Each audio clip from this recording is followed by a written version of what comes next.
Bonjour chers frères et sœurs, c'est Bruno Katumba encore une fois à partir de l'Afrique du Sud. Nous voulons joindre la grande discussion qui se tient au pays en ce moment devant les grandes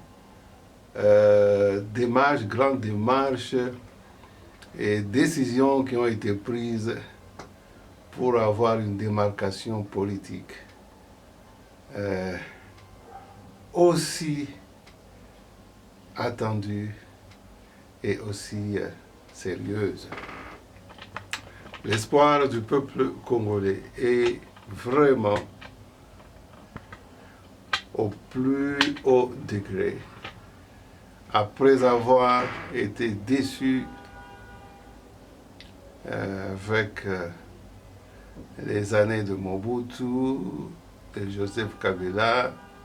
Le peuple congolais, insatisfait qu'il a continué à être, a droit de se faire vraiment de l'évolution actuelle du pays une préoccupation principale, parce que il en va de son avenir et de son bien-être. Un sujet qui m'a beaucoup préoccupé et que j'ai abordé dans une de mes vidéos dernièrement, c'est la question autour du renouvellement. Est-ce que c'est possible que notre pays soit renouvelé? D'autres personnes préféreraient qu'on utilise le terme changement. Est-ce que c'est possible que le pays puisse changer pour qu'il puisse répondre aux attentes du peuple, aux aspirations du peuple? Surtout maintenant que nous avons le président Félix Tshisekedi qui est le fils de Étienne Tshisekedi, l'homme du peuple, l'homme pour qui la politique c'était d'abord le peuple d'abord. Eh bien, la dernière fois dans mon analyse, je disais que pour qu'il y ait vraiment un véritable changement, il faut qu'il y ait aussi un renouvellement du peuple congolais. Parce que ce changement tant attendu ne peut pas être, n'est-ce pas, obtenu avec la même attitude, les mêmes habitudes politiques, sociales qui ont incarné le Congolais depuis tout ce temps. Et plus loin, je disais même que, vous savez, le peuple congolais en général, que ce soit l'élite politique et l'élite dans le secteur éducationnel, même dans le domaine religieux, eh bien, pour beaucoup d'analystes, cette élite n'a pas été préparée pour, n'est-ce pas, construire le pays et construire le pays sur des fondations qui vont vraiment l'aider à relever les grands défis du développement. Parce que c'est par le développement qu'on peut arriver à faire quelque chose qui puisse satisfaire le bien-être de ce peuple. Alors, un aspect, parce qu'on parlait de la fondation, on dit que les peuples congolais, dans son éducation, le peuple congolais, l'élite n'a pas eu la base et les fondations requises pour pouvoir bâtir cette nation-là. Et il faudrait que tout politicien, tout aspirant politique puisse s'interroger pour comprendre de quoi il s'agit. Eh bien, je ne suis là pas pour donner de tic au tac une réponse, mais j'aimerais faire une analyse avec vous, peut-être avec mon analyse, je vais vous amener à comprendre de quoi est-ce qu'il s'agit. Eh bien, je vais donner un exemple. Vous savez, quand vous élevez un enfant dans la maison, vous savez que quand un enfant a 1 an, 2 ans, il ne peut pas courir. Quand un enfant a 1 an, il a quelques mois, eh bien, il est obligé d'être allaité par sa mère. Il ne sait même pas tenir, n'est-ce pas, la mère pour s'allaiter. La mère doit même lui donner le lait avec son sein.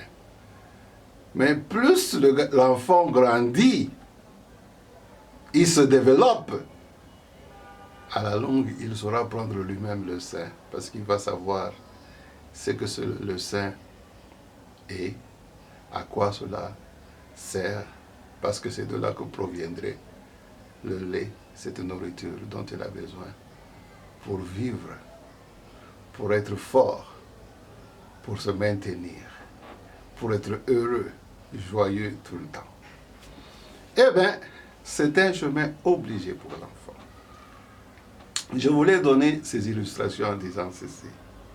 Comme il est né avec l'enfant, vous savez, quand l'enfant grandit, il atteint l'âge 9 ans, bon, il y a d'autres aptitudes qui se développent. Et il y aura différentes aptitudes qui vont se développer tout au long de son âge, jusqu'à ce qu'il va avoir 18 ans. Et la plupart d'aptitudes se seront alors vraiment développées en lui. Mais avant cela, cet enfant-là sera dépendant. On lui donnera par force à manger, on le tiendra à la main, on va lui faire le bain pour qu'il qu'il se lave. Il ne va jamais se laver seul, il ne pourra jamais courir jusqu'à ce qu'il apprenne à marcher et enfin à courir. Je voulais donner cette illustration en disant qu'ainsi il en va de même avec un pays. Vous savez, il y a des étapes dans le développement et l'évolution d'un pays. Il y a l'étape de l'enfance, l'étape de l'adolescence, de la maturité et de la vieillesse. Et maintenant, c'est à nous de trouver cette sagesse pour comprendre et identifier dans quelle étape nous sommes. Parce que comme je disais, quand vous êtes un enfant, quand on a affaire à un bébé, on ne peut lui donner que la nourriture qui lui convient. Au risque de perdre cet enfant, de le voir mourir et d'interrompre son évolution normale, d'interrompre la chance ou de compromettre la chance à ce qu'il devienne plus tard un adulte développé et sain. Donc, quand nous voyons encore, je donne l'exemple de notre pays par rapport à certains pays sur l'échiquier mondial. Aujourd'hui, en Afrique, comme au Congo, la démocratie est imposée, elle est même dictée de l'extérieur. Mais quand vous suivez l'évolution des pays étrangers, des pays occidentaux qui nous ont amené la démocratie, vous allez voir qu'ils ont suivi une certaine démarche avec des étapes afin d'arriver à la maturité. Et cette maturité a fait qu'ils ont conçu dans cette maturité ce système politique. Et vous voyez, si nous importons la démocratie telle qu'elle est faite en France, aux États-Unis, dans tous les pays européens, et nous voulons l'implanter chez nous sans tenir compte de l'étape dans laquelle nous sommes en tant que Congolais. Sommes-nous dans l'enfance, dans l'adolescence, l'âge adulte, l'âge mûr et la vieillesse? Il faut bien s'interroger sur ces choses. Et faire une analyse en se posant sincèrement les questions. Si nous considérons qu'aujourd'hui, bon, le monde occidental est à un âge, si pas avancé vieux, il est à un âge de maturité, nous devrons rentrer en arrière, essayer d'identifier les choses qu'ils faisaient, qu'ils avaient faites, quand ils étaient dans leur système politique, dans un âge qu'on peut appeler l'âge de l'enfance. Qu'est-ce qui a fait que ces gens-ci, aujourd'hui, qui ont atteint un développement si avancé, qui ont atteint cette maturité, ont des choses, une fondation si solide qu'on ne peut pas juste transférer chez nous parce que nous avons adopté la démocratie, un système politique qu'ils ont adopté, conçu, élaboré ou perfectionné quand leur pays est arrivé à un âge avancé de son développement, qu'on peut considérer comme âge de maturité, et même aujourd'hui, même dire, ils sont dans un âge plus avancé que même la maturité. Ce sont des vieilles démocraties. Ce sont des vieilles nations. Si vous prenez l'âge de l'Europe, avec la Rome ancienne, la Grèce, la France, et même aller plus loin avant, vous allez vous rendre compte que ces gens ont développé leur système politique, leur vie sociale, ont créé des fondations au travers des longues années. Donc, je disais, quand nous parlons de fondation solide qu'il faut avoir, parce que si nous voulons renouveler la classe politique congolaise, parce que ce renouvellement est nécessaire afin de donner la chance au changement dont nous avons besoin, le changement attendu. Alors, tout politicien qui vient sur la scène, chez nous, la scène politique, doit avoir fait son devoir pour percevoir, pour comprendre l'état dans lequel nous sommes et les besoins actuels. Et qu'est-ce qui peut vraiment donner la chance à ce qu'on puisse réussir. Donc, quelqu'un qui ferait son travail dans ce sens, il aura fait la comparaison avec l'évolution d'autres pays et il fera une analyse sérieuse, sincère, honnête de l'évolution qu'a connu notre pays et de l'étape dans laquelle nous sommes et ce dont on a besoin pour qu'on puisse établir des fondations dont on a besoin pour nous lancer dans le chemin du développement. Eh bien, nous n'aurons pas à passer beaucoup de siècles comme les Occidentaux ont eu pour bâtir leurs nations qui sont fortes, parce que nous bénéficions de circonstances tout à fait différentes, où nous avons à côté de nous des nations qui sont déjà mûres, développées, qui ont parcouru un chemin et qui peuvent nous servir d'inspiration. Mais ce n'est pas pour autant que nous pouvons fermer les yeux et croire qu'on peut brûler les étapes et ainsi avoir des pays aussi forts comme eux. Eh bien, aujourd'hui, nous avons beaucoup de politiciens chez nous qui sont embrigadés dans cette démarche où ils pensent que c'est en devenant des acolytes pour copier et coller le système occidental chez nous qu'ils seront les gens, les meilleurs politiciens. Eh bien, si nous observons l'Afrique et son histoire, nous allons comprendre que cette façon de réfléchir et de penser a été un grand fiasco, un grand échec pour l'Afrique. Et pour conclure dans ces illustrations, avec ces illustrations, je m'en vais plus loin pour donner des exemples avec des pays qui, dans cet antagonisme, dans ce parallélisme d'évolution des systèmes politiques, parce que vous avez le système politique occidental qui est prédominant aujourd'hui, mais il y a eu des pays qui se sont développés dans cet antagonisme d'une manière parallèle. Vous avez la Chine, vous avez les deux exemples, la Chine et l'URSS, qui n'ont pas copié le système occidental, mais qui aujourd'hui se retrouvent en grande compétition contre ce système. Et ils pourront être dans l'avenir, pas lointain, mais proche, vraiment les premières puissances du monde. Et cela devrait nous inspirer. Est-ce que c'est pour autant que nous devons nous lancer dans un antagonisme inutile avec les Européens? Non. Cela demande une sagesse, une intelligence nouvelle. Eh bien, pour revenir au cas du Congo, En plus des illustrations que je viens de donner, je voulais faire réfléchir encore le peuple congolais.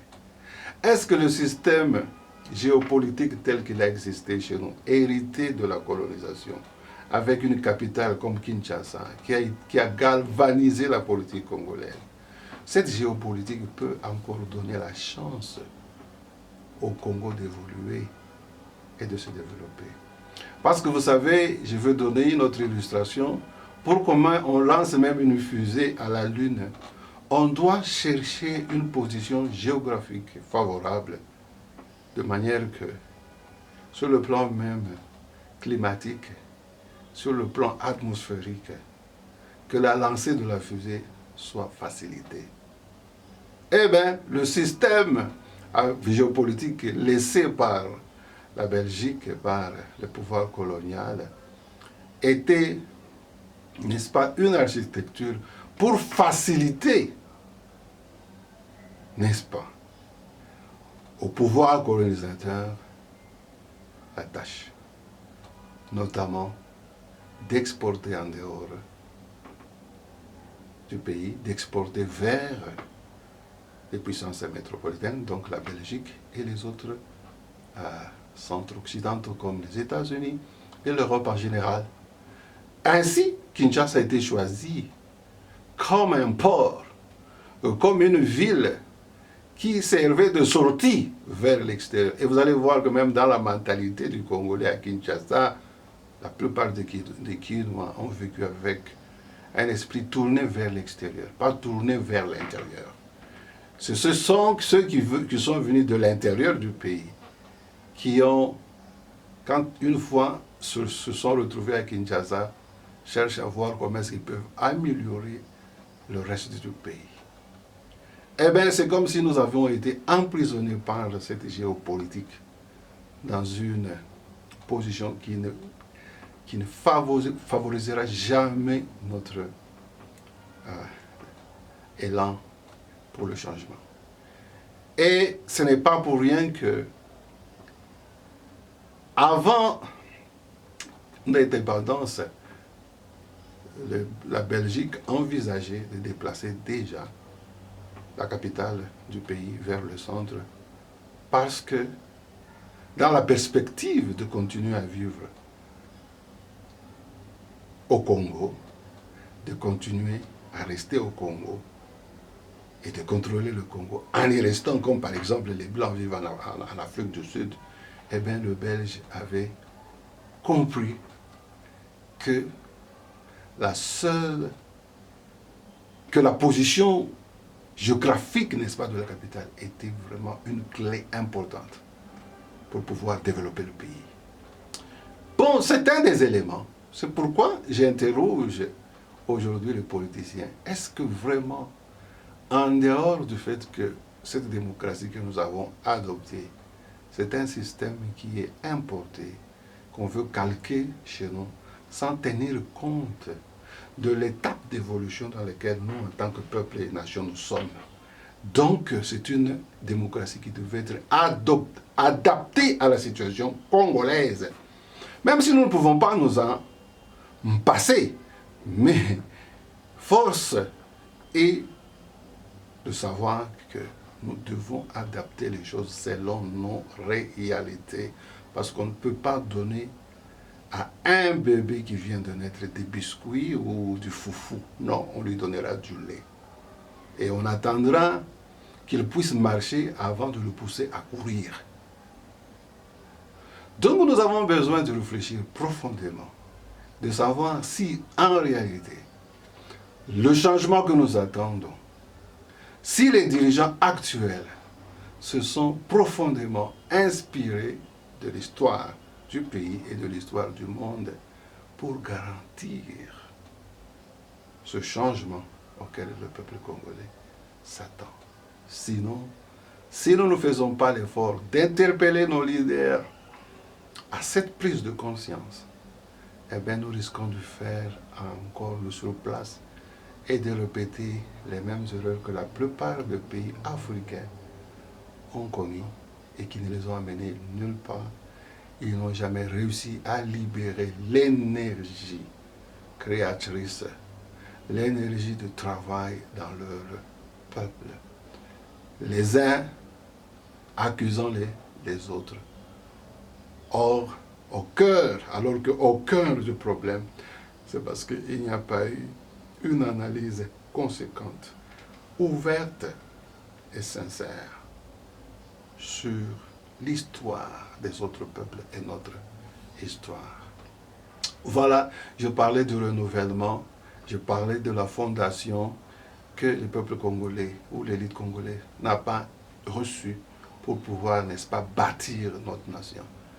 Nous pouvons ensemble chercher à identifier ces fondations et chercher par quels moyens nous pouvons faire en sorte que ces fondations soient sérieusement ancrées pour que la politique qui viendra, aujourd'hui nous avons un nouveau Premier ministre avec un président désormais libéré d'une coalition qui l'a bloqué, mais nous n'avons pas là le droit de tergiverser et de faire encore des grandes erreurs qui vont nous ramener à la case de départ, comme Mobutu, comme Laurent Kabila, comme Joseph Kabila. Nous continuerons la discussion. Je m'arrête ici pour aujourd'hui. Bonsoir chez vous. C'était Bruno Katumpa à partir de l'Afrique du Sud. Merci chez vous.